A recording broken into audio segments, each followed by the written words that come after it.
السلام علیکم ورحمۃ اللہ۔ میری آج کی کہانی کا موضوع ہے وقت۔ وقت بلا شبہ بہت قیمتی شے ہے۔ وقت اللہ تعالیٰ کی طرف سے دی گئی ایسی نعمت ہے جو ہمیں زندگی کی صورت میں ملی ہے۔ یہ ہمارے پاس رب کائنات کی امانت ہے۔ وہ جب چاہے اپنی امانت واپس لے لے، مگر یہ جب تک ہمارے پاس ہے ہمیں وقت کی قدر کرنی چاہیے اور اپنے وقت کو صرف اور صرف خدا تعالیٰ کی یاد میں ہی بسر کرنا چاہیے۔ اللہ تعالیٰ ہم سب کو اپنے وقت کا صحیح استعمال کرنے کی توفیق عطا فرمائے اور ہم سب کو تقوی اور دین کی راہوں پر چلنے والا بنائے۔ آمین، اللہم آمین۔ میں صوبان انصاری، ملک کی سب سے بڑی آئی ٹی کمپنی کا مالک۔ آج میں بہت خوش ہوں کیونکہ ہماری کمپنی کی ایک انٹرنیشنل کمپنی کے ساتھ ملینز کی ڈیل فائنل ہوئی تھی۔ زندگی میں نے جو چاہا وہ پا لیا۔ میری سکسیس کے پیچھے سارا کریڈٹ میری دن رات کی محنت، لگن اور میری ذہانت کو جاتا ہے۔ میں خود اپنی صلاحیت کے بل بوتے پر آگے بڑھا اور آج میرے پاس وہ سب کچھ ہے جس کی صرف لوگ تمنا ہی کیا کرتے ہیں۔ I don't really need any religion to follow. I don't need any God to worship. میں آزاد ہوں، خود مختار۔ مجھے کیا ضرورت ہے کہ ایسی زندگی پسند کروں جو غلامی کی ہے؟ بڑی پابندیاں ہیں اس غلامی کی زندگی میں۔ نام نہاد مذہب اور اس کے ماننے والے فیک پیپل۔ میں یہ سب سوچتے ہوئے تیز رفتاری سے گاڑی سڑک پر بھگا رہا تھا۔ انٹرسیکشن پر سگنل ریڈ ہوا تھا۔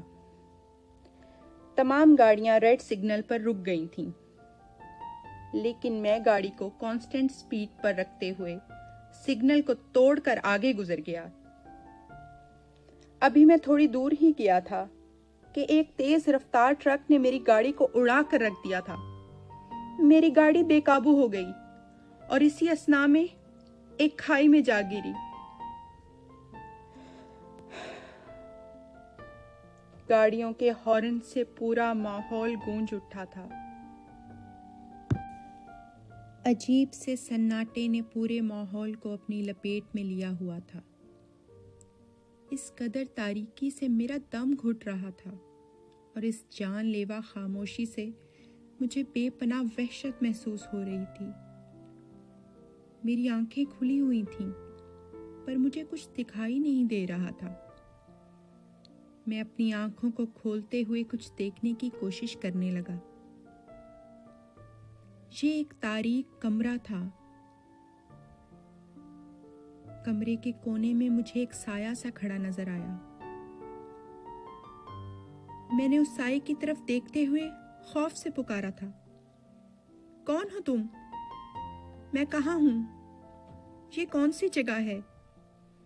میں نے گھبرائے ہوئے لہجے میں سارے سوال ایک ساتھ ہی کر دیے تھے۔ میرا یہ پوچھنا ہی تھا کہ دیکھتے ہی دیکھتے وہ سایہ میری طرف بڑھنے لگا۔ خوف میرے چاروں طرف منڈلا رہا تھا۔ میں اللہ تعالیٰ کی طرف سے بھیجا گیا ایک فرشتہ ہوں۔ ایک روب دار اور قدرے بھاری آواز نے مجھے چونکا دیا تھا۔ وہ سایہ پھر سے مجھ سے مخاطب ہوا۔ میں اللہ کی طرف سے بھیجا گیا ایک فرشتہ ہوں۔ صوبان، تمہیں جو وقت دیا گیا تھا ختم ہو گیا ہے۔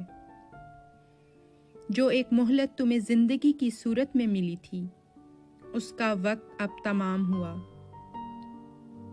عارضی دنیا کی تمام رونقیں اور چمک دمک اب قبر کے اس تاریک گڑھے میں بدل چکی ہیں۔ تمہاری جسمانی عارضی زندگی ختم ہو چکی۔ تمہارا مقررہ وقت پورا ہو گیا۔ یہ خبر سنتے ہی میری روح پر جیسے لرزہ طاری ہو گیا تھا۔ میرے پیروں تلے زمین نکل گئی تھی۔ خوف اور بے چینی کی کوئی لہر تھی جو میرے جسم و جاں میں دوڑ گئی تھی۔ اس بار وہ فرشتہ میرے قدرے قریب کھڑا تھا، اتنا کہ میں اس کا چہرہ واضح طور پر دیکھ سکتا تھا۔ اس کے چہرے پر انتہائی کرختگی اور سنجیدگی تھی۔ ہر قسم کے جذبات اور احساسات سے عاری چہرہ لیے وہ میری بائیں جانب کھڑا تھا۔ اس کی موجودگی مجھے بے پناہ اضطراب سے دوچار کر رہی تھی۔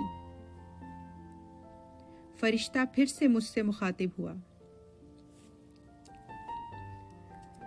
صوبان، دنیاوی لحاظ سے تو بلا شبہ تم نے بہت کامیابیاں حاصل کی تھیں، مگر روحانی لحاظ سے ترقی کے کس مقام پر پہنچے ہو، اس کا فیصلہ ہونا ابھی باقی ہے، کیونکہ آئندہ آنے والی ابدی زندگی کا انحصار تمہاری دنیا میں کی گئی روحانی ترقی پر ہے۔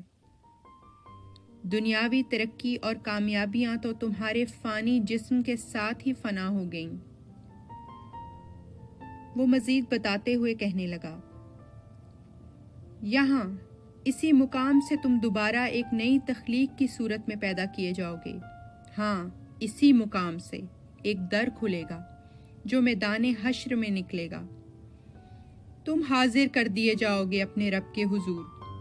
دنیا میں کیے گئے تمہارے اعمال کا ریکارڈ تمہیں یہیں پر دکھا دیا جائے گا، مگر حتمی طور پر تم جنت یا جہنم میں سے کس کے حقدار ٹھہرے ہو، یہ اعلان روز قیامت ہی ہوگا۔